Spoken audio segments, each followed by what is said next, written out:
Palmolive Soap, your beauty hope, and Luster Cream Shampoo for soft, glamorous, caressable hair bring you Our Miss Brooks, starring Eve Arden.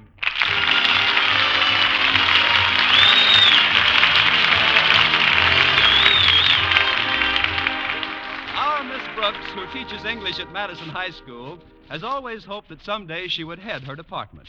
But with Mrs. Emma Finch holding down the job for the past 5 years, it didn't look like Connie Brooks would ever get a crack at it until last week. It was right before the final exams that Mr. Conklin, our principal, told me Mrs. Finch was not only retiring from the position, but actually leaving the school.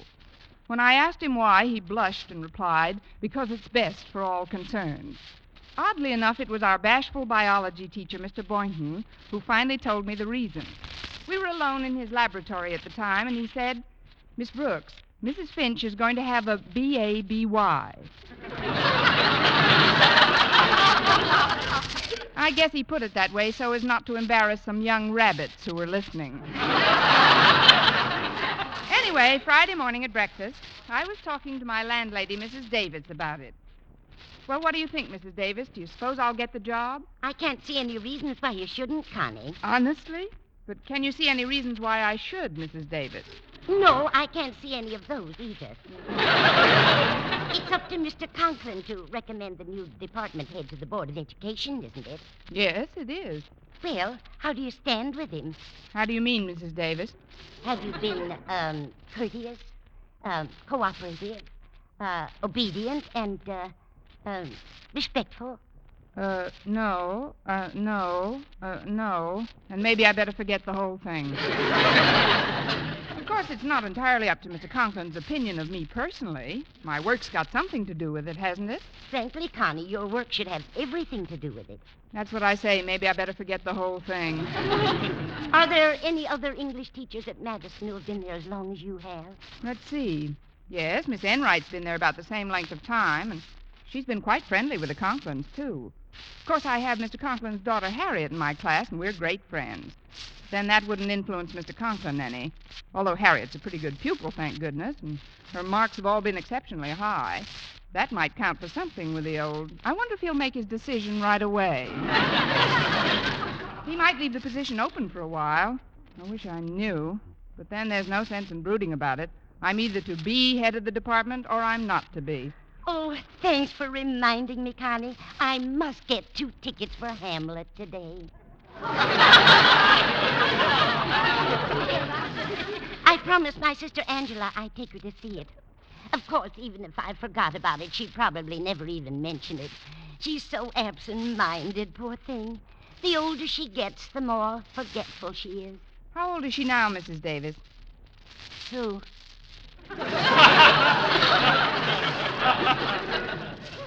Your sister. Which one? Angela, the absent-minded one. Oh, she's in the low 70s. That's pretty good golf for an old lady. Oh, Angela's not half as bad as my brother Victor. He's so forgetful sometimes. Why, do you know, Connie, he can be talking to you about something and right in the middle of the sentence get off on another topic altogether. Really? Yes, it's quite disconcerting, but I guess it's just something that's scrambled, boiled, or fried, Connie. Well, I suppose you just have to... What? Your eggs, dear. How would you like them? I'd like them introduced into the conversation a little earlier. But now that you bring it up, Mrs. Davis, I'll take them any way you want yours. Good. Then we'll both have oatmeal. That's the only way to eat eggs. And whatever you do, don't miss Snake Pit. Where's the coffee, Mrs. Davis? It's right here, Connie. I'll pour you some. Thanks. You know, it isn't just the extra salary that makes me so anxious to head the English department. It's the additional income. How much of a raise will you get, Connie? Oh, I'm not certain of the exact amount, Mrs. Davis, but it's well over $9 a month. Just think, I won't have to put newspapers in my shoes when the soles wear out. Now I can use magazine paper. You mentioned a Miss Enright before, Connie. Is that the rather snooty teacher you told me about? That's her, Mrs. Davis. And if she gets that job as head of the English department, she'll be impossible. Well, she walks around the school now as if she's inspecting the stockyards. The way she talks to people. Why, darling, you look positively chic. I mean, just too terribly soigné. It's sickening. Oh, then don't eat any more oatmeal, dear. Just finish your coffee. You've been derailed again, Mrs. Davis. Let me help you back on the track. I'm talking about Miss Enright, a rival English teacher. She's got me worried. Oh, don't worry about her, Connie. I'm sure her baby will be a fine, healthy specimen. She isn't the one who's going to have the baby, Mrs. Davis. Well, that's a shame. I think the mother should always take care of her own baby, no matter what. It's Mrs. Finch who's having the baby. Who? Mrs. Finch. Oh, well, that's a very nice name for a baby. Now, if you'll excuse me, Connie, I'd better clean up the dishes. All right, Mrs. Davis, you clean up the dishes, and I'll clean up the conversation by myself. I'd help you in the kitchen, but I've got to get ready to go to school. Walter Denton's picking me up any minute. Oh, Walter's such a nice boy. It's a pity he's not a more brilliant student. But I think I know what his trouble is, Connie. Lack of concentration. Concentration? Yes. If he would just concentrate on one subject at a time. You see, he's the kind of a boy who, well, he's the type that... Connie, Yes? what were we talking about? Walter Denton. Oh, he's picking you up this morning, isn't he? What happened to your car, Connie? You just got it out of the repair shop. I know, Mrs. Davis, but I took it out the night of the big freeze. And? It froze. I did try to warm it up a little. I poured some boiling water into the radiator, but then the engine made the strangest sound. What kind of a sound, Connie? Well, I may be wrong, Mrs. Davis, but I'd swear it said, "Why don't you get yourself a bicycle?"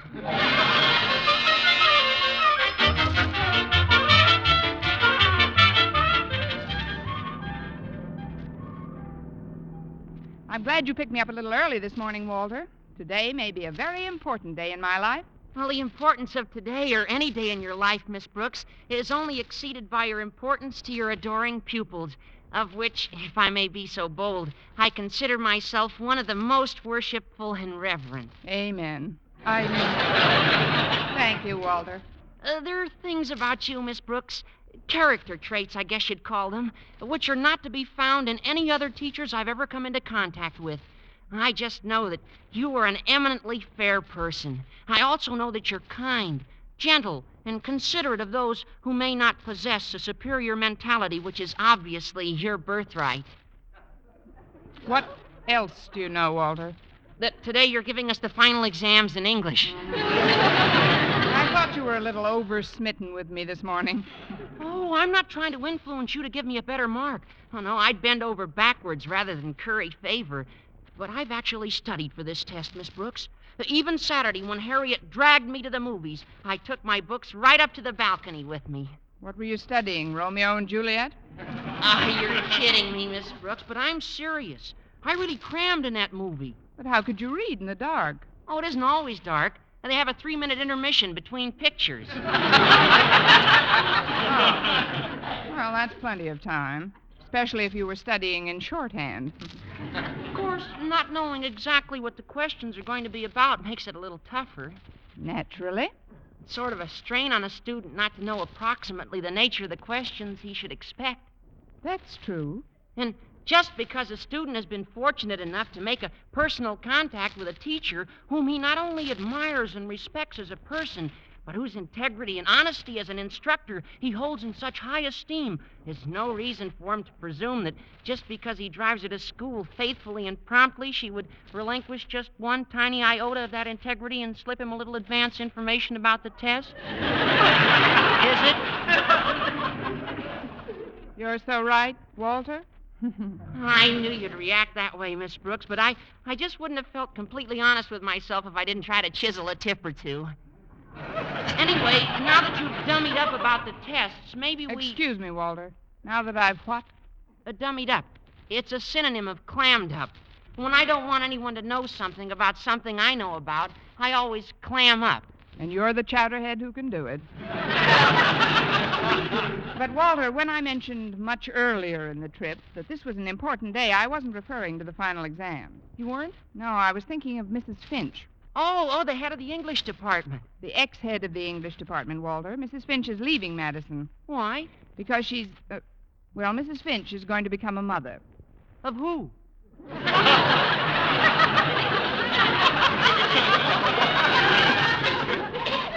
Now, that's a fair question. Of her son or daughter, as the case may be. I didn't know Mrs. Finch had any son or daughter. Walter, you're not related to Mrs. Davis, are you? Oh, no. No, of course not. She's just absent-minded. Look, Walter, what concerns me at the moment is whether or not I have a chance to replace Mrs. Finch as head of the department. A chance? Why, you're a standout, Miss Brooks. You've been teaching at Madison long enough to be the principal. I mean, Mr. Conklin should certainly choose you over anybody else. How about Miss Enright? Oh, gee, I forgot about her. Now, she's even older than you are, isn't she? Oh, in point of service, that is. Oh, I'm glad you tagged that on, Walter. Nobody could be older than me in years. Not this morning, anyway. Oh, don't you worry about it, Miss Brooks. But why don't you see Mr. Conklin when we get to school and have a little chat with him? You know, turn on the charm, sort of. You mean butter him up? Butter him up? Yes, and don't sound so innocent, Walter. After the job you did on me this morning, you should get a prize from the Dairymen's Association.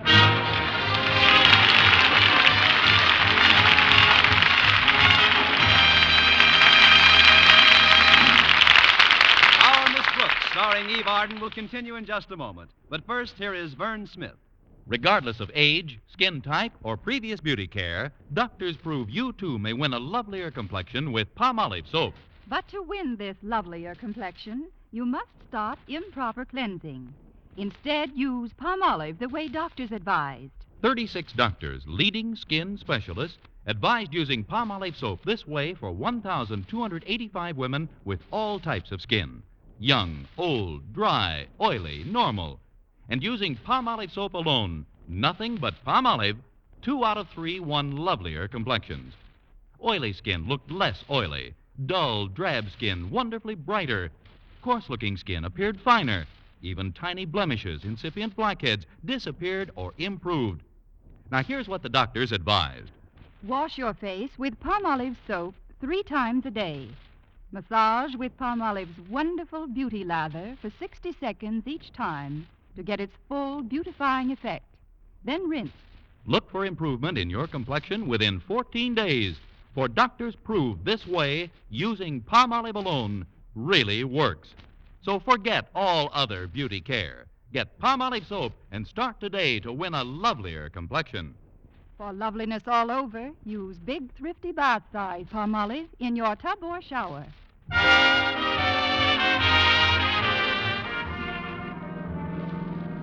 Well, here we are, Miss Brooks. Good old Madison High. You know, every time I look at these hallowed walls, I wish for just one thing. What's that, Walter? I wish I was still home in bed. Especially today with those finals coming up. Gosh, Miss Brooks, isn't there some little suggestions you could make to me so I'd pass the exam, Certainly there is, Walter. Answer the questions correctly. Yeah.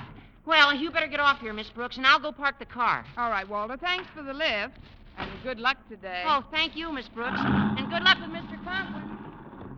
Yeah, I'll probably need it. I hope he's in a good mood this morning. Although why this morning should be any better. Hello, Miss Brooks. Oh, it's Harriet Conklin. Good morning, Harriet. I wouldn't have interrupted your soliloquy, but you look sort of worried about something. Worried? Me? Whatever gave you that idea?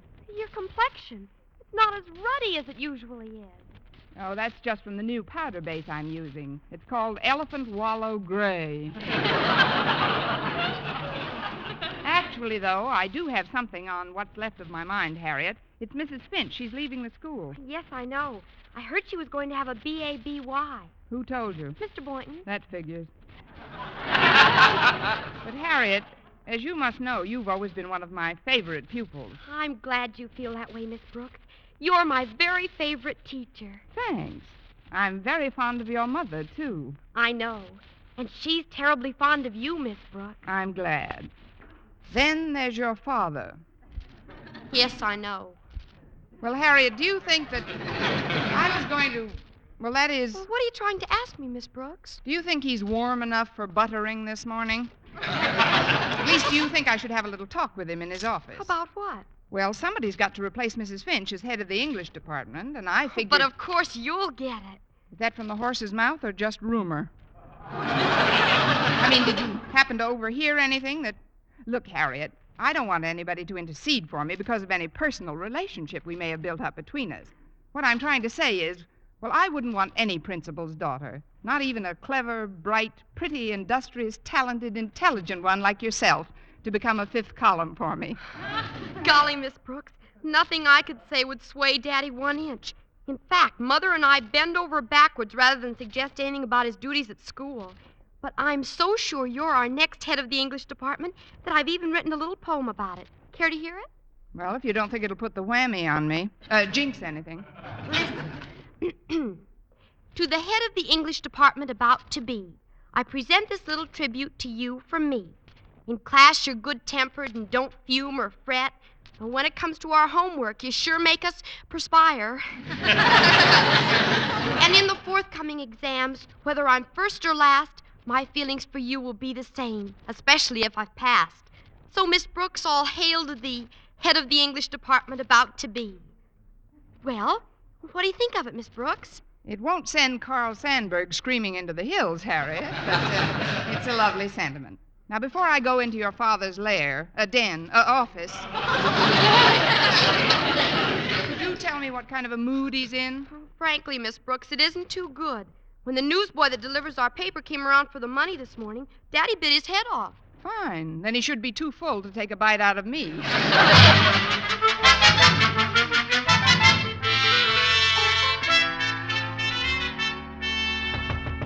Come in. Good morning, Mr. Conklin. Oh, it's you, Miss Brooks. And how are you this bright, cheery, radiant day? I'm cold, damp, and depressed. Now, what can I do for you that won't take longer than a few minutes? Oh, it isn't what you can do for me, Mr. Conklin. It's what can I do for you. Oh, I know. I'll sharpen some pencils for you. Here's one. Miss Brooks, I don't want you to sharpen Oh, any but this one is so blunty. It'll just take a minute. There. Isn't that a lovely point? But I don't... Give me your thumb a minute. Ow! See what I mean? Now, I'll just do a few more of them, and you'll have enough for the week. Confound it, Miss Brooks. I don't want any more of my pencil sharp. Oh, it's really no trouble at all, Mr. Conklin. This is just one of those days when a person feels privileged to assist his fellow man. A day when a spirit of cooperation seems to beckon like a beacon. Or a day when Mrs. Finch is leaving Madison and her position as head of the English department. Mrs. Finch leaving Madison? Yes. Yes, Miss Brooks. I think I told you that several days ago. Oh, yes, of course. I've been so busy preparing my final examination papers, it must have slipped my mind. She's going to have a B.A.B.Y., isn't she? Y-E-S. Yes. She is going to have a baby. Well, I just know they'll be happy together. Now, let's see what else I can do to make this office a home away from home for you.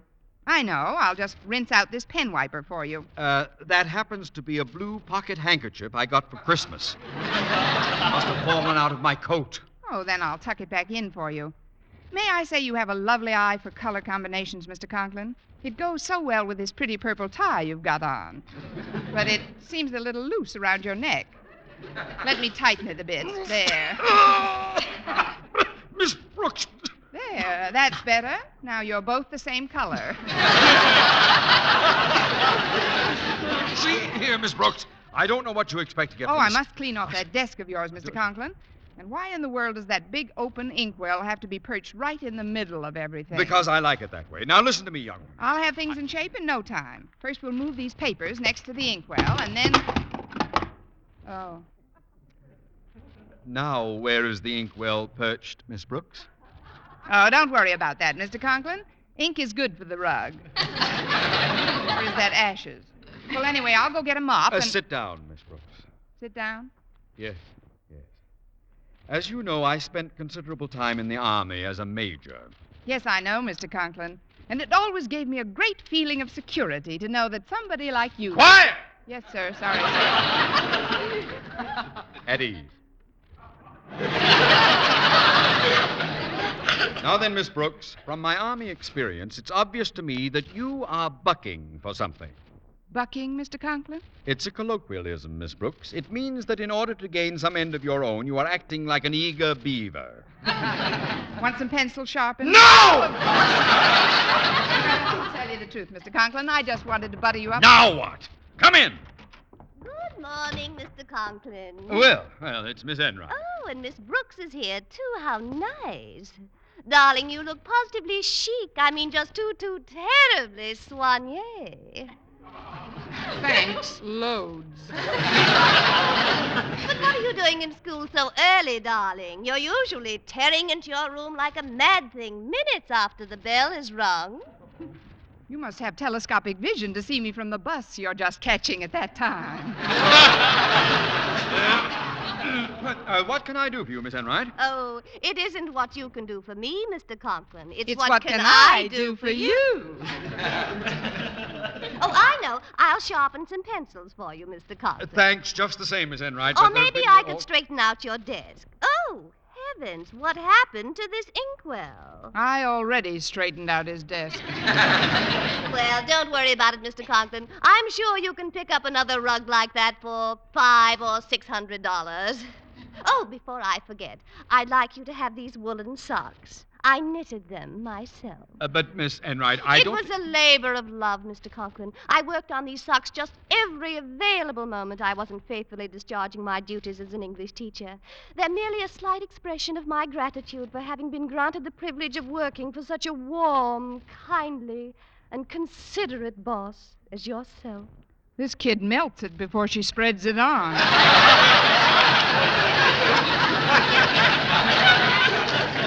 Well, thank you for the thought, Miss Enright, but with Mrs. Finch leaving Madison and a number of... Is she really? Well, this is a big surprise. It must be. You look even more surprised than you did when we heard about it last Tuesday. That will do, Miss Brooks. Miss Enright, in view of the fact that you are eligible for the position that Mrs. Finch is relinquishing, I feel that I cannot accept this pair of socks. But, Mr. Conklin, whatever shall I do with them? You can give one to Mrs. Finch's baby. It'll make a nice sleeping bag for him. I think you should know, ladies, that my selection will be based largely upon the results your students achieve in their final exams this morning. Therefore, you will not mark your own papers, but bring them into this office immediately after the tests are completed. Are you going to mark them, Mr. Conklin? Certainly not, Miss Brooks. My daughter Harriet is one of the students taking the test. No, in order to assure complete impartiality, I've asked someone from another department to correct the papers. Mr. Boynton. Mr. Boynton? Oh, I know that you see each other socially on occasion, but he's the soul of honesty. And I know that he, like myself, would bend over backwards to see that justice is done.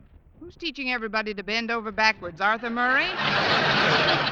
Well, I don't think this arrangement is completely fair, Mr. Conklin. I never see Mr. Boynton. Well, if it'll make you feel any better, Miss Enright, I'm not going to see him again either. Until lunch.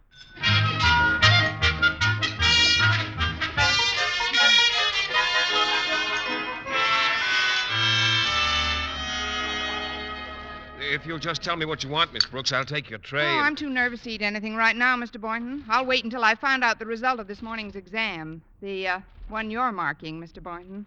Oh. Well, that's something I'd rather not talk about, Miss Brooks. You see, I promised Mr. Conklin... I know you've got to be strictly impartial, Mr. Boynton, but couldn't you give me just an inkling of how I'm making out? But I gave my word, Miss Brooks. Just a teensy suggestion of the merest trace of a breath of a hint? But I gave Mr. Conklin my scout's honor. Oh. Well, then you might as well get yourself something to eat. Oh, very well, Miss Brooks. And I hope you swallow a merit badge. There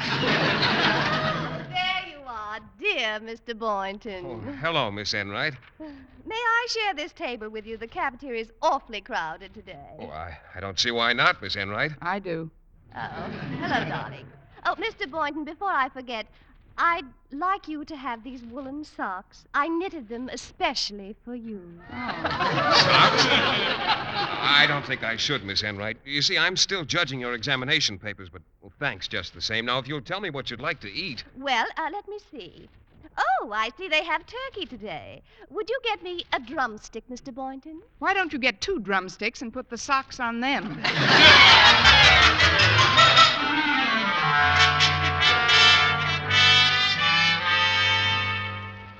Miss Brooks, Miss Enright, I've summoned you to my office to tell you that Mr. Boynton has finished grading the examination papers and has reported to me that both of your classes have done equally well. Therefore, it will have to be my decision after all. And that decision is, dear Mr. Conklin? I have decided. Yes, dear Mr. Conklin.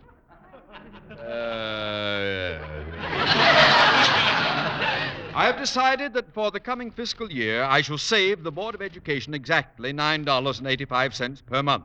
There will be no head of the English department in this school. Why, darling, what in the world are you doing? Just breaking some of the pencils I sharpened this morning.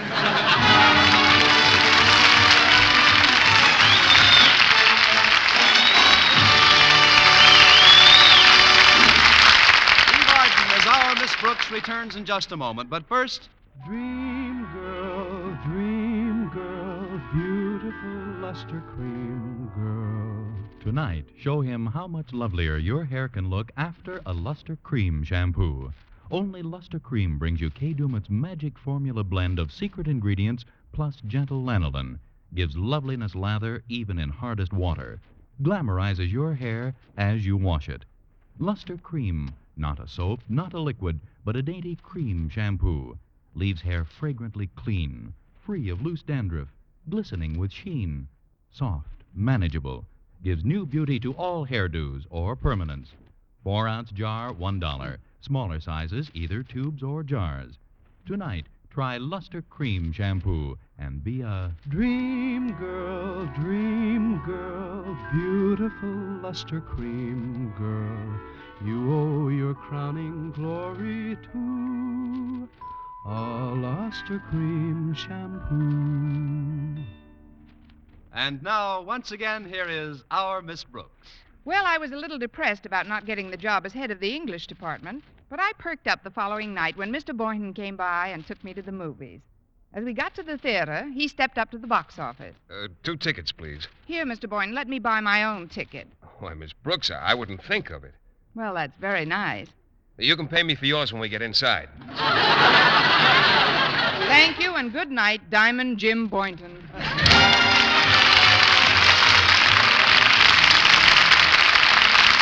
Next week, tune into another Our Miss Brooks show brought to you by Palmolive Soap, Your Beauty Hope, and Luster Cream Shampoo for soft, glamorous, caressable hair. Our Miss Brooks, starring Eve Arden, is produced by Larry Burns, written and directed by Al Lewis, with music by Wilbur Hatch.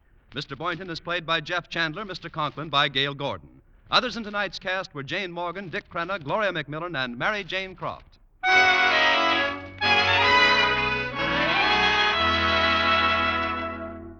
Here's good shaving news. 3 men out of every 4 can get more comfortable, actually smoother shaves with Palmolive brushless shaving cream. This is not just a claim. Here's the proof.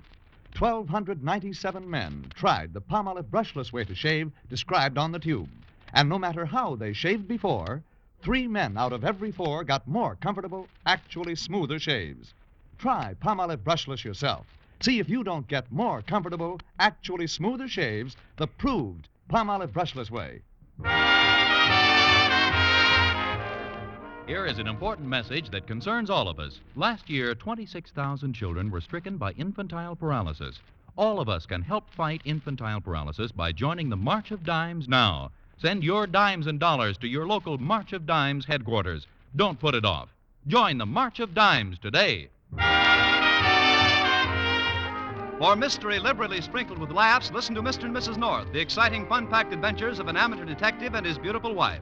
Tune in Tuesday evenings over most of these same stations. And be with us again next week at the same time for another comedy episode of Our Miss Brooks. Bob Lamont speaking. This is CBS, the Columbia